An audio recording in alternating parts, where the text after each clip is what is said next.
एक प्रश्न है। भगवान भगवत गीता में कहते हैं सर्वधर्मानि परित्यज्य मामेकम शरणं व्रज। महाराज जी, इस श्लोक के माध्यम से भगवान किस प्रकार के धर्म को त्याग कर उनके शरण में आने की बात कर रहे हैं? धर्मम भजस्व सततम त्यज लोक धर्मान। किस धर्म के त्याग की बात करते हैं? त्यज लोक धर्मान। जैसे तुम किसी के भाई हो तो भ्रातृ धर्म है, किसी के तुम पति हो, किसी के पुत्र हो, अलग अलग संबंध है ना।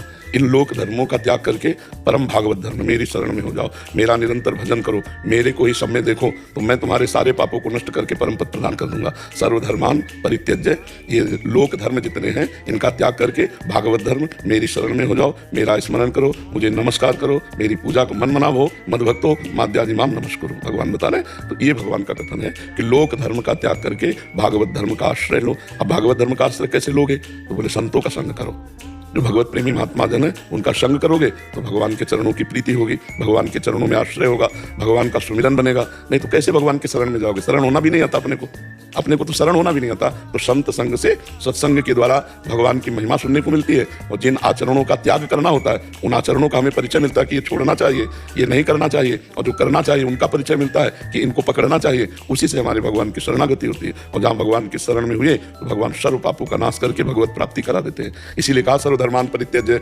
मामेकम शरणं व्रज अहं त्वां सर्वपापेभ्यो मोक्षयिष्यामि मा शुचा। भगवान की शरणागति सबसे कठिन है और सबसे सरल है।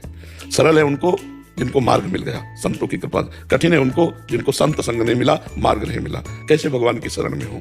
बड़ा कठिन है, क्योंकि भगवान कोई दिखाई तो दे नहीं रहे, भगवान से हम कोई बातचीत तो कर नहीं रहे, तो उनकी शरण में कैसे हो? जब हम उनके प्रेमी जनों का संग करते हैं तब शरणागत हो जाते हैं, फिर भगवान का आश्रय हो जाता है, भरोसा। जब हनुमान जी का दर्शन हुआ विभीषण जी को तभी भगवान की शरणागति हुई। अभी तक भक्ति कर रहे थे लेकिन भगवान के समीप पहुंचने का सौभाग्य नहीं मिला। जब हनुमान जी मिले तो उनको ये विश्वास हुआ कि भगवान की हमारे ऊपर कृपा है। और जब हनुमान जी के दर्शन हो गए तब राम जी के दर्शन हुए, राम जी की शरणागति हुई।